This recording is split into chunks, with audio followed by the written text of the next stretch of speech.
I'm so glad to see you once again. nishimiye kongera kubana namwe. At this time, I'm so thankful to God who has given us this wonderful time to share the Word of God with you. Nishimiye Imana duha akanya keza ko gusangira ijambo ry'Imana namwe. Today, we are going to open the book of Matthew chapter 11. Uyu munsi tugiye kumva mu gitabo cya Matayo igice cya 11. Let us read the book of Matthew chapter 11 from verse 25. Dusome muri Matayo igice cya 11 guhera ku murongo wa 25. If you found it, let me read. Mwageze reka dusome. At that time, Jesus answered and said, I thank you, Father, Lord of heaven and the earth, that you have hidden these things from the wise and the prudent, and have revealed them to babes. Muri iyo minsi Yesu aravuga ati ndagushima data mwami w'ijuru n'isi ko wahishuye abanyabwenge n'abahanga ukabimenyesha abana bato. Even so, Father, for so it seemed good in your sight. Ni kuko data uko niko wabishatse. All things have been delivered to me by my Father, and no one knows the Son except the Father, nor does anyone know the Father except the Son, and the one to whom the Son wills to reveal him. Byose nabihawe na data kandi ntawe uzi umwana w'Imana keretse se, kandi ntawe uzi se keretse umwana w'Imana n'umuntu wese uwo umwana ashatse kwimenyesha. Come to me, all you who labor and are heavy laden, and I will give you rest. Mwese barushye n'abaremerewe muze munsange ndabaruhura. Take my yoke upon you and learn from me, for I am gentle and lowly in heart, and you will find rest for your souls. Mwemere kuba abagaragu banjye munyigireho kuko ndi umugwaneza kandi noroheje mu mutima, namwe muzabona uburuhukiro mu mitima yanyu. For my yoke is easy and my burden is light. Kuko kumurera kutaruhije n'umutwaro wanjye utaremereye. When we read the Bible, we are able to see the two powers. Dusoma Bibiliya tubasha kubona ibinyabubasha bibiri. Yeah, so the first one is of course the power of God, Icyambere birumvikana ko ari ububasha bw'Imana. and the other one is the power of Satan. Ikindi ni ububasha bwa Satani. So now these two powers, they use their own wisdoms. Izi mbaraga zombi zikoresha ubwenge bwazo. So when we check the Bible, there is the wisdom of God, also there is the wisdom of Satan. Iyo turavye muri Bibiliya tubona ko ari ubwenge bw'Imana akaba n'ubwenge bwa Satani. And now these two wisdoms continuously fight. Ubwenge bwombi igihe cyose burabuhanganye. So according to which wisdom you follow, your spiritual life will be determined. Bitewe n'ubwenge ukurikiye ubwo nibwo buzagena ubuzima bwawe bw'umwuka. It is not the matter whether you are strong or weak. Kuba ukomeye cyangwa se kuba woroheje icyo si cyo gikuru. Actually, according to which wisdom you follow, Bitewe n'ubwenge ukurikiye, even if you want to be good, if you follow the wisdom of Satan, you have no choice but to find yourself in evilness. ushaka umuntu mwiza ukurikiye ubwenge bwa Satani nta kindi cyakubaho usibye kwisanga mu mabi. In the same way, even if you are very weak, Nako nubwo uri umunyantege nke cyane, even if you are very much fleshly, nubwo uri umunyamubiri cyane, but if you follow the wisdom of God, mu gihe ukurikiye ubwenge bw'Imana, you see that you will be strong and you will become very spiritual. uzaba ukomeye ube umunyamwuka cyane. You see that the jawbone of the donkey held by the hands of Samson. Igufwa ry'umusaya w'indogobe ryafashwe mu kuboko kwa Samsoni. Actually, nobody would consider that jawbone of the donkey. Nta muntu washoboraga gutekereza igufwa ry'umusaya nk'ikintu gikomeye. You and me, we are like the jawbone of the donkey in front of God. Wowe ndetse nanjye tumeze nk'igufwa ry'umusaya w'indogobe imbere y'Imana. But when it was held by Samson, ariko ubwo ryafatwaga na Samsoni, so it could be used as a tool for the work of the gospel. ryaje gukoreshwa nk'igikoresho cy'umurimo w'ubutumwa bwiza. That's why it is very much important which wisdom is holding your heart. Impamvu ari ingenzi cyane kumenya ubwenge bufasha umutima wawe ubwo ari bwo. I want us to read the book of James. Ndashaka dusome mu gitabo cya Yakobo. James chapter 3. Yakobo ibice bitatu. Now this book of James is talking about these two wisdoms. Ahantu bavuga ku bwenge bubiri. Book of James chapter 3 from verse 13. Yakobo ibice bitatu umurongo wa 13. Who is wise and understanding among you? Let him show by good conduct that his works are done in the meekness of wisdom. Nde muri mwe umunyabwenge kandi umuhanga yerekanisha ingeso nziza imirimo ye afite ubugwaneza n'ubwenge. But if you have bitter envy and self-seeking in your heart, do not boast and lie against the truth. Ariko niba muhorana amakimbirane akazi mu mitima yanyu mugahorana intonganya mukabyiratane ngo mubeshyere ukuri. This wisdom does not descend from above, but is earthly, and the earthly, sensual, demonic. ubwenge si bumanuka buvuye mu ijuru ahubwo n'ubw'isi n'ubw'inyamaswa abantu ndetse n'ubw'abadayimoni. For where envy and the self-seeking exist, confusion and every evil thing are there. Kuko aho amakimbirane n'intonganya biri ariho no kuvurungana kuri no gukora ibi byose. But the wisdom that is from above is first pure, then peaceable, gentle, willing to yield, full of mercy and good fruits, without partiality and without hypocrisy. Ariko ubwenge buva mu ijuru irya mbere buraboneye kandi n'ubw'amahoro n'ubw'ineza bwemera kugirwa inama bwuzuye imbabazi n'imbuto nziza butararobanura ku butoni kandi butagira uburyarya. Now the fruit of righteousness is sown in peace by those who make peace. Kandi imbuto zo gukiranuka zibwa mu mahoro n'abahesha abandi amahoro. Now here we can see that the heavenly wisdom and the satanic wisdom. Hano tubonye ubwenge bwo mu ijuru ndetse n'ubwenge bwa sekibi. So these two are continuously fighting in our spiritual lives. Byose ibyo bikomeza kurwanira mu buzima bwacu bw'umwuka. Yeah, of course we do not have the eyes to see the spiritual world. Bimvira ko tutagira amaso yo kureba iby'isi y'umwuka. That's why we cannot know what is what. Tudashobora kumenya ikiri kubaho. However, whenever we read the Bible, ariko uko dusoma Bibiliya, and then whenever we check what is written in the Word of God, uko tugenzuye cyanditse mu ijambo ry'Imana, through that stories, we are able to clearly see how these two wisdoms are competing each other and fighting each other. binyuze muri izo nkuru tubona uburyo ubwenge bwombi buhora buhanganye burwanya hagati yabwo. Now you see that how can we distinguish the heavenly wisdom from the demonic wisdom? Batandukanye gute ubwenge bwo mu ijuru ndetse n'ubwenge bwa sekibi. Now this satanic wisdom is always against the truth. Ubwenge buva kuri sekibi igihe cyose buhora burwanya ukuri. Let's think about the Genesis chapter 3. Mureke dutekereze ku itangiriro ibice bitatu. Now there was the Adam and Eve and also the serpent. Hari Adamu na Eva hakabaho n'inzoka. Now you see that this serpent deceived Adam and Eve. Iyi nzoka yashutse Adamu na Eva. And this serpent was very wise. Iyi nzoka ari inyabwenge cyane. Of course, it was not in a good way, right? Byumvikana ko bitari mu buryo bwiza. We can say the serpent was very much conniving. Twavuga ko inzoka yari inyabwenge cyane. But this, the serpent was wiser than the Adam and Eve. Ariko iyi nzoka yari ifite ubwenge kurenza Adamu na Eva. Actually, you see that the serpent, let's say that Satan, as you know that Satan, he used to be the Lucifer. Muzi ko Satani yahoze Lusiferi. When he was the Lucifer, he received the wisdom from God. Ubwo Lusiferi yaje kwakira ubwenge bw'Imana. Which means the wisdom that he had, it was from God. Gusa ko ubwenge yari afite bwari ubw'Imana. That's why it is obvious that this serpent was wiser than the Adam and Eve. Byumvikana ko rero iyi nzoka ifite ubwenge kurusha Adamu na Eva. Let's think about this story. Nimureke dutekereze kuri iyi nkuru. You see that who spoke to the Adam, that you shall not eat the fruit of knowledge of good and evil. Yabwiye Adamu ngo ntukarye ku rubuto rw'ubwenge umenyekanisha icyiza n'ikibi. Yeah, it was God. Ni Imana. Because when we check the Genesis chapter 2, iyo turebye mu itangiriro ibice bibiri, the time God spoke to the Adam that you shall not eat the fruit of knowledge of good and evil, Imana yabwiraga Adamu ngo ntukarye ku rubuto rw'ubwenge umenyekanisha icyiza n'ikibi. it was before that the Eve was made.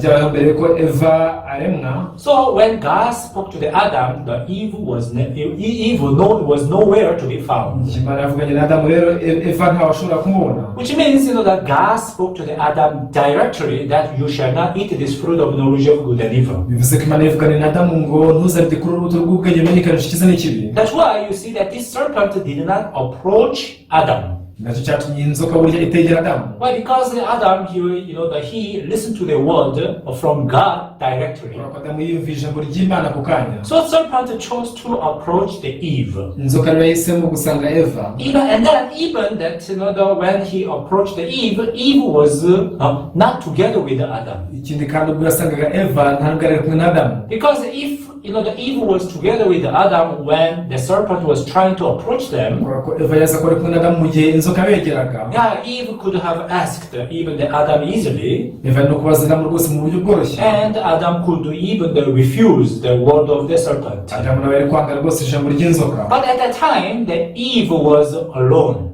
Ariko muri ako kanya Eva yari wenyine. And when she was alone, that is when the serpent came and began to talk to her. Mu gihe ari wenyine nibwo inzoka yaje itangira kuvugana nawe. And he started his conversation with Eve by this question. itagirana ikiganiro cyayo ibwira Eva imubaza ikibazo. Is it true that the God told you not to eat any fruit in the Garden of Eden? Ese kuko ni Imana yabuje kurya imbuto yose yo muri ngobyi? Actually, it was nonsense.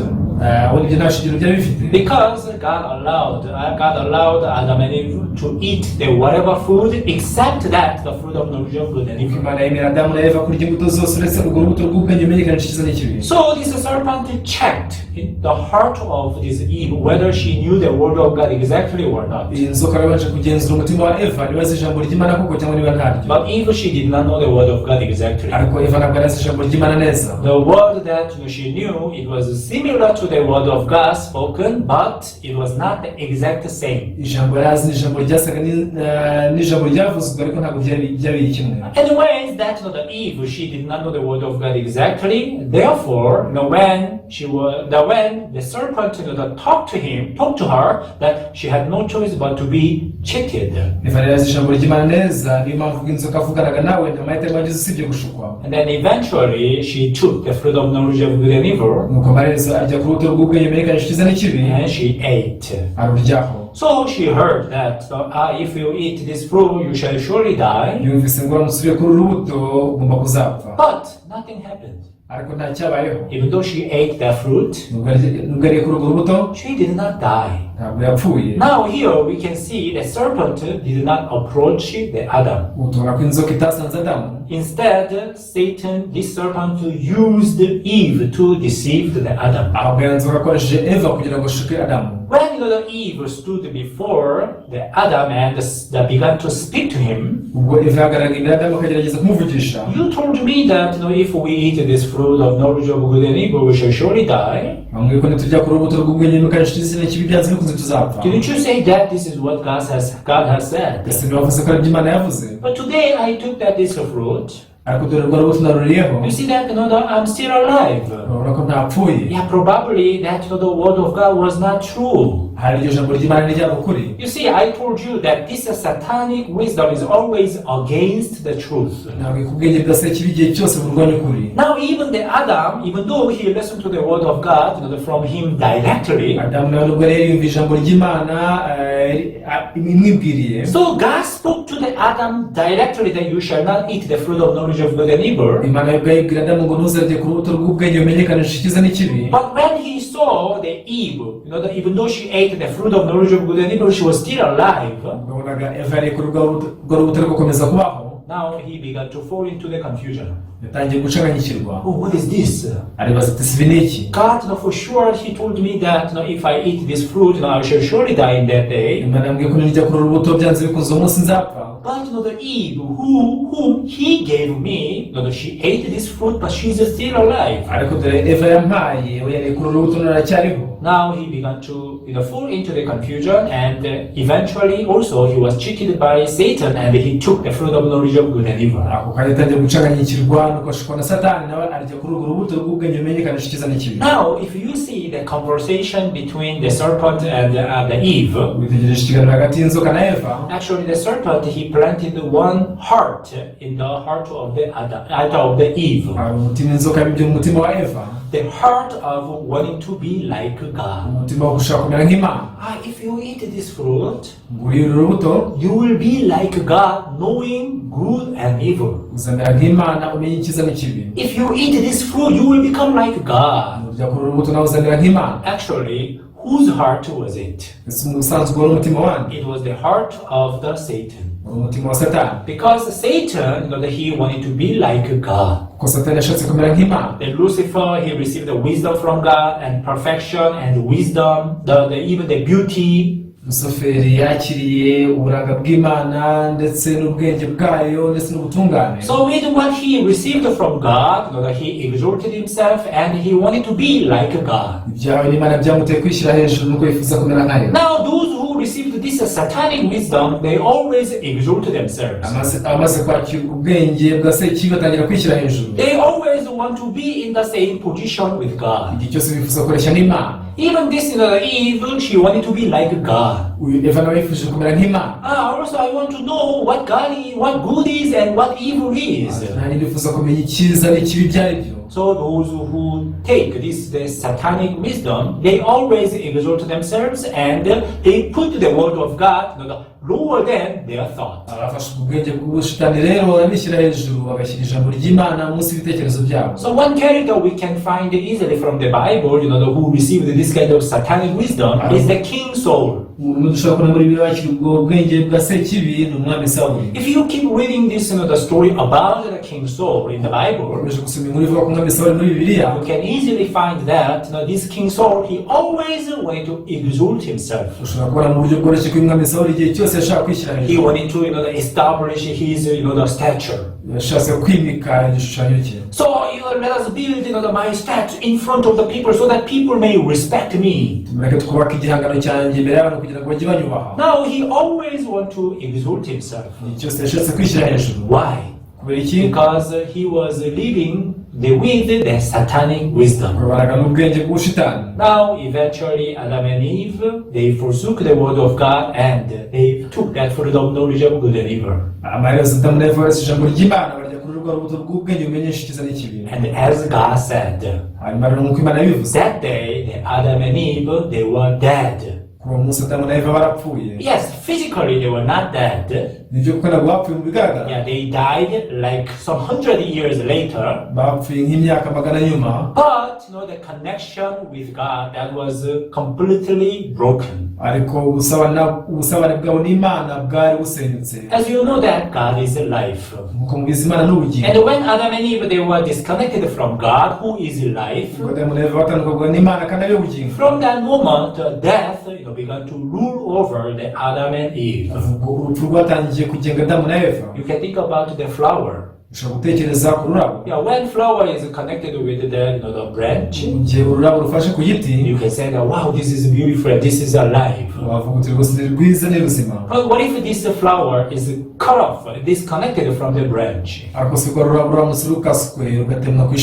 Yeah. At that moment, you can see that still this flower has the aroma and the good smell. It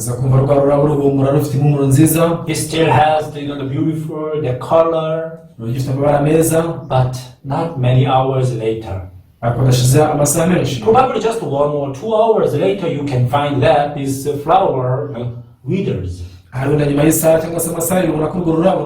moment that this flower is disconnected from the branch, actually this flower is dead. In the same way, Adam and Eve, who were disconnected from God, they were dead. And the reason why they were disconnected from God is because they followed this satanic wisdom. When we read Matthew chapter 4, we can see that Satan, who succeeded to deceive the Adam and Eve, again he approached the Jesus Christ to also test. At that time also the Satan uses all possible ways to test and tempt Jesus. If you think about the time when this Satan approached Jesus, it was not when after Jesus preached the gospel. It was not after Jesus healed the sick people. It was not after Jesus he cast out demons. Actually, after Jesus Christ, he fasted 40 days a day and night. As you know very well, even Jesus was born like us with the flesh. That's why he still felt the hunger and even the fatigue like us. Since he fasted 40 days and day and night, he must have been very, very hungry and very weak. At the time, Satan approached Jesus and began to test Jesus. At the time, Satan used the 3 ways to test Jesus. The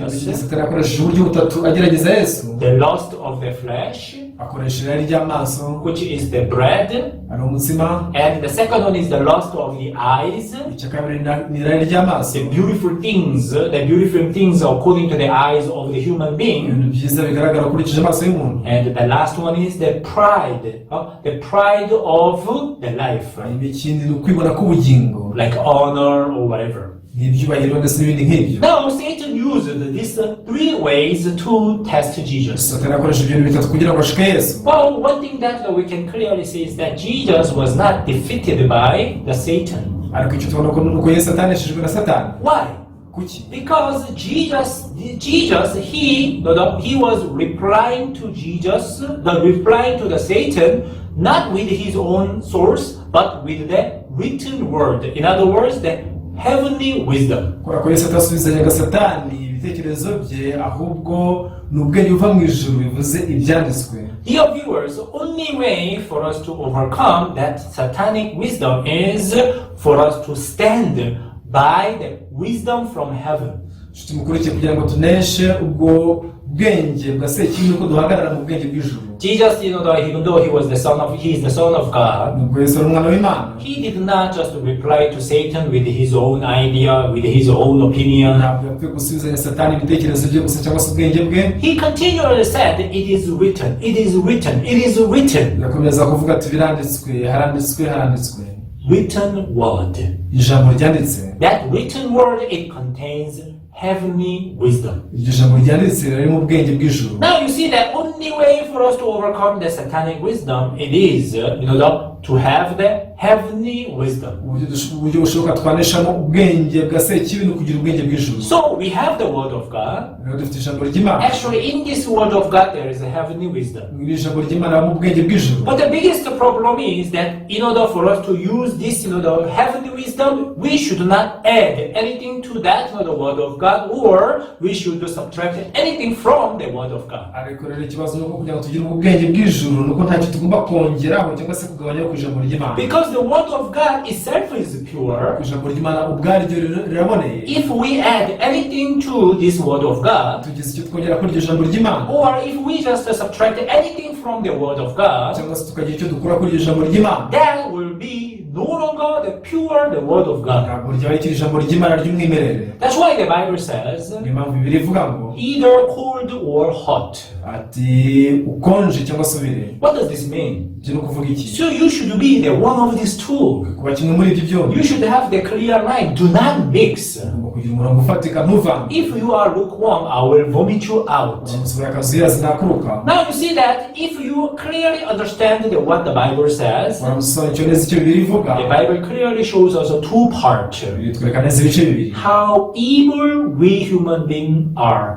uko twebwe abantu turi babi. How dirty you are. uko wanduye. How filthy you are. wahindaye. How wickedness you are. uko wabaye mubi. This is the first part that that God is showing us through the Bible. iki ni igice cya mbere Imana itwerekera muri Bibiliya. And the second part we see that how we are, how the perfect and how holy you are by the works of Jesus Christ. igice cya kabiri ni uburyo wera binyuze muri Yesu Kristo. So the Bible clearly says, old I and new I. impamvu Bibiliya ivuga ngo njyewe wa kera ndetse na njyewe mushya. We are the new creation. What does this mean? turi ibyaremwe bishya ni ukuvuga iki? It means that we used to be the old creation. ngo twahoze turi icyaremwe cya kera. When this old I was so evil continually, and the wicked and dirty and filthy. njyewe wa kera uri mu iteka ryose wari umuntu uhindanye kandi wanduye. So such a person like us, by the works of Jesus Christ, we are able to become the perfect righteous. abantu nkatwe twabashije kuba abakiranutsi batunganye kubw'imirimo ya Yesu. Now that by receiving this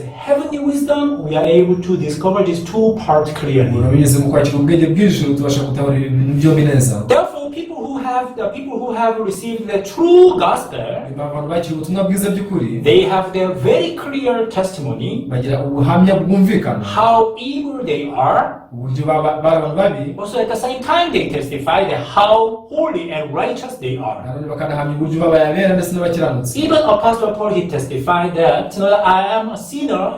I'm the chief sinner. Paul atanze ubuhamya avuga ngo mu banyabyaha ni jye w'imbere. He testified like that uko niko atanze ubuhamya. Again, he said that I am justified, I am perfect, I am holy. Aragira ngo natsindishirijwe ubundi ntungane ndi wera. When I am weak, I am strong. Iyo ufite intege nke dushobora gukomera. Yeah, people cannot understand. Abantu bashobora kubyumva. Because those who have the heavenly wisdom, they are the only ones who can understand this testimony. Bafite ubwenge bw'ijuru bashobora kumva ubuhamya bonyine gusa. Oh, how can I, that I can strong, when I am weak? Nakomera kandi mfite intege nke. Because this first I, that when I am weak, is the old I. Bitewe n'uko ingiye wa mbere w'umunyantege nke ari ingiye wa kera. And this second I, that I am strong, this I is the new I. Ingiye wa kabiri uvuga ko akomeye ni ingiye mushya. Old I is the I that we are born in this world. Ingiye wa kera ni ingiye wavukiye muri iyi si.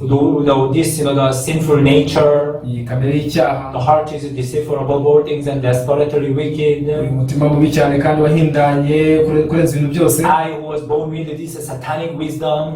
Ingiye wavukanye ubwenge bwa sekibi. Yeah, this is the old I. Ni ingiye wa kera. But by the works of Jesus Christ, by the crucifixion of Jesus Christ, you see that once you receive that crucifixion of Jesus in your heart, you are able to become the new I. Apostle Paul, he testifies, I have been crucified together with Jesus. So it is no longer I who live, but Jesus lives in me. It is no longer I who live. Why? Because this old I have been crucified together with Jesus. Now the life that I live, it is Jesus who lives in me. So I do not live the life by myself. After I accepted the works of Jesus Christ in my heart, now it is Jesus that lives in me. So this is the testimony of the people who receive the true salvation. People who live with the wisdom of God, they do not live with their own understanding, they do not live with their own calculation. They do not add their own things on the word of God. They live with the pure the word of God, whether it is understandable or not. So Jesus Christ, he defeated this temptation of Satan with the written word only. He did not add his calculation. He did not add his emotion or feeling. In whatever questions, in whatever situations, he replied to the Satan with the written word. That's why Satan had no choice but to run away from Jesus Christ. Today I read the book of Matthew chapter 11. We shall read verse 25. At that time, Jesus answered and said, I thank you, Father, Lord of heaven and earth, that you have hidden these things from the wise and the prudent, and have revealed them to babes.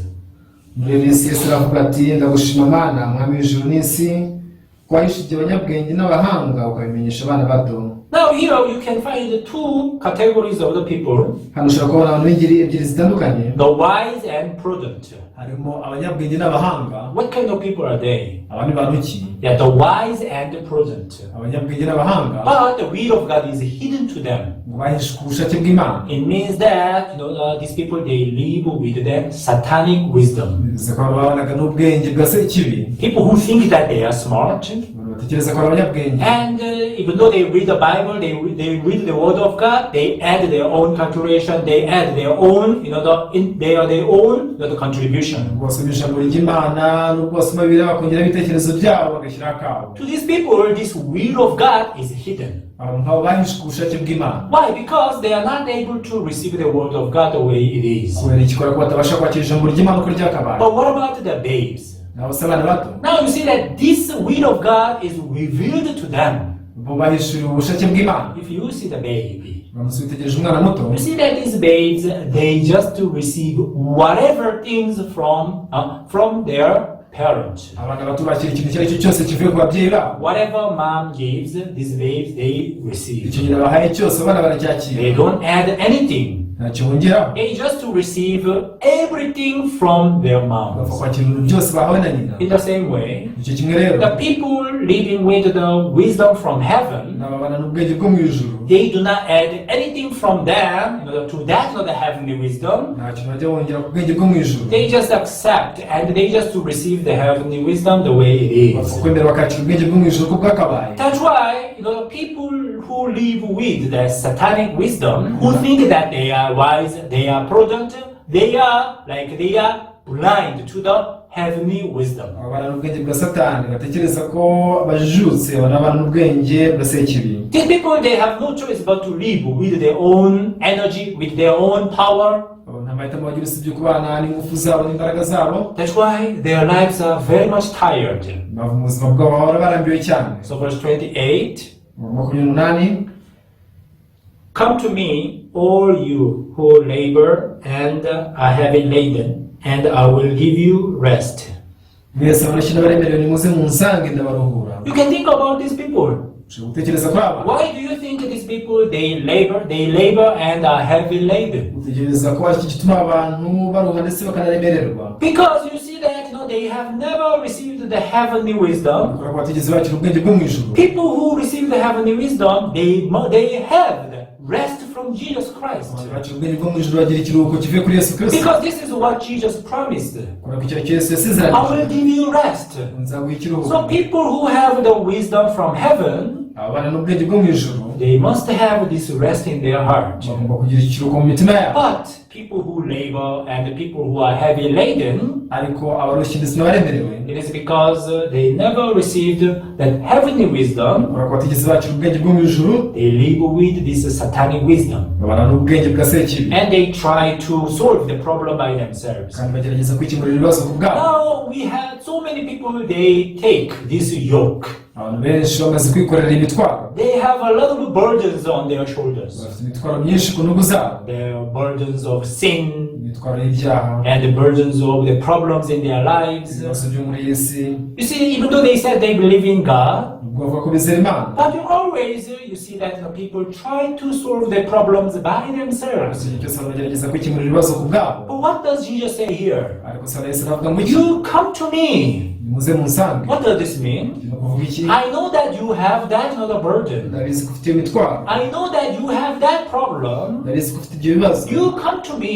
munsange. Come to me with that problem. munsange uzanye ibyo bibazo. And I have a solution for you. hanyuma ntabwo ufite igisubizo. Now this is what the Bible says. iki rero nicyo Bibiliya ivuga. But very funny thing is, gusa igitangaje ni uko so many people, they try to stand before God after solving their problems. abantu benshi bagerageza guhagarara imbere y'Imana nyuma yo gukemura ibibazo byabo. Do you know what people say? gusa uko abantu bavuga. Now I have sin in my heart, so I cannot stand before Jesus. So I have to ask for the forgiveness of sins. ufite ibyaha rwose ushobora guhagarara imbere ya Yesu niba bagomba gusenga imbabazi z'ibyaha byawe. So I cannot stand before God because now I have sin in my heart. ntibashobora guhagarara imbere y'Imana kubera ko ufite ibyaha mu mutima wanjye. I will sanctify myself first of all. nzabanza niyeze mbere na mbere. After sanctifying myself, I will stand before God. nyuma yo kwiyeza nzabona guhagarara imbere y'Imana. Even though it sounds understandable and reasonable, ubwo byumvikana nk'aho ibintu byiza kandi bizima. but that is different from what Bible says. ariko ibyo bihabanye n'icyo Bibiliya ivuga. Because here the Jesus says, you come to me. kubera ko Yesu yaravuze ati muze munsange. You who labor and are heavy laden, you come to me, I will give you rest. mwese abarushye n'abaremerewe nimuze munsange ndabaruhura. Even I used to think like that. nanjye najyaga ntekereza Oh, I have to sanctify myself. ngomba kwiyeza. I have to ask for the forgiveness of sins. ngomba gusaba imbabazi No z'ibyaha. matter how hard I tried, ariko nagerageje kose. that not a problem of sin, it was never stopped. icyo kibazo cy'icyaha kigeze gihagarara. That problem of condemnation, it continuously repeated in my heart. ikibazo cyo kwicira iteka cyakomezaga kwisubira mu mutima wanjye. But one day I was able to receive the heavenly wisdom. ariko umunsi umwe naje kwakira ubwenge bwo mu ijuru. What I have to do is to stand before God as I am. icyo ngomba gukora ni uguhagarara imbere y'Imana uko nakabaye. God, I have a problem in my heart. Imana afite ikibazo mu mutima wanjye. God, I have this burden of sin in my heart. Imana afite umutwaro w'icyaha mu mutima wanjye. I don't know how to solve this problem of my sin. ikibazo cy'ibyaha byanjye sinzi ko nagikemura. No, when I stand before God like this, mu gihe mpagaze imbere y'Imana you gutyo, see that God clearly showed me the perfect solution.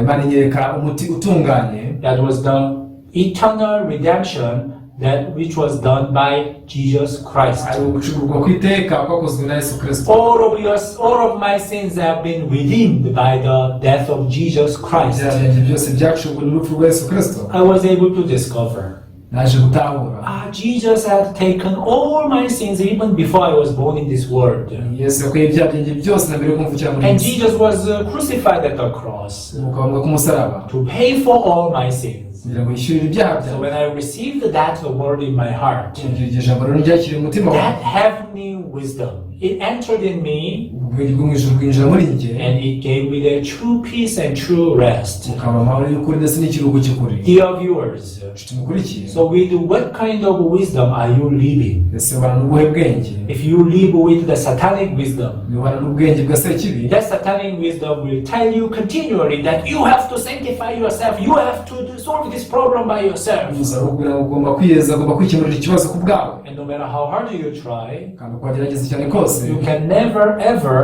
get the perfect solution. ntabwo wazigera ubona umuti utunganye. You will continuously repeat. Uzajya ukomeza kubisubiramo, Try to live a good life, ugerageza kubaho ubuzima butunganye, sin, ugacumura repent. ukihana, Try, ugerageza sin, gucumura repent. ukihana. You see that you can never find the perfect solution with that way. Muri iyo nzira ntabwo wakwigira uboneramo umuti utunganye, But through the heavenly wisdom, ariko binyuze mu bwenge bwo mu ijuru, by the works of Jesus Christ, imirimo ya Yesu Kristo, by receiving and accepting that the crucifixion of Jesus Christ, ukwemera no kwakira kubambwa kwa Yesu Kristo, God says that you are justified. Imana yavuze ko watsindishirijwe, God says that you are sanctified. Imana yavuze ko wejejwe. But when you receive this word the way it is, Iyo wakiriye iryo jambo uko ryakabaye, that word will give you the new power and new peace and new rest. iryo jambo rizaguhisha imbaraga nshya, amahoro mashya ndetse n'ikiruhuko I gishya. hope that every one of you receive this heavenly wisdom Njye ko buri wese muri mwe kwakira ubwenge bwo mu ijuru, and live under the grace of God and blessing of God, aba mu buntu bw'Imana n'imigisha yayo, with the rest and peace in your heart. ikiruhuko n'amahoro mu mutima wawe. Yeah, thank you very much. I will speak up to here. Murakoze cyane, reka nsoreze hano Let us pray. dusenge. Heavenly Father, we thank you. Data wo mu ijuru turagushimiye, You have given us this precious moment, waduhaye umwanya w'igiciro cyinshi, and you allowed us to learn the difference between the heavenly wisdom and the satanic wisdom. watwemerera kwiga itandukaniro hagati y'ubwenge bwo mu ijuru ndetse n'ubwenge bwa sekibi. Father, many times we use our own wisdom, thinking that this is good. Nyagasani, kenshi dukoresha ubwenge bwacu twibwira ko byari byiza, But the Bible says there is a way that seems good in the eyes of men, but its end is destruction. ariko bivuga ko ari inzira igaragara umuntu ari nziza, ariko iherezo ujya no kurimbuka. Father, allow all viewers to be able to realize the difference between this satanic wisdom and the heavenly wisdom, Data, emerera abakurikiye bose bamenye itandukaniro hagati y'ubwenge bw'Imana ndetse n'ubwenge bwa sekibi, so that they may take the true peace and true rest. kugira ngo bagire amahoro y'ukuri n'ikiruhuko cy'ukuri. Father, we thank you. Data, I turagushimiye, pray everything in the name of Jesus. dusenze byose nizeye mu izina rya Yesu, Amen. amen. Thank you very much. See you next time. Murakoze cyane, tuzasubira ubutaha.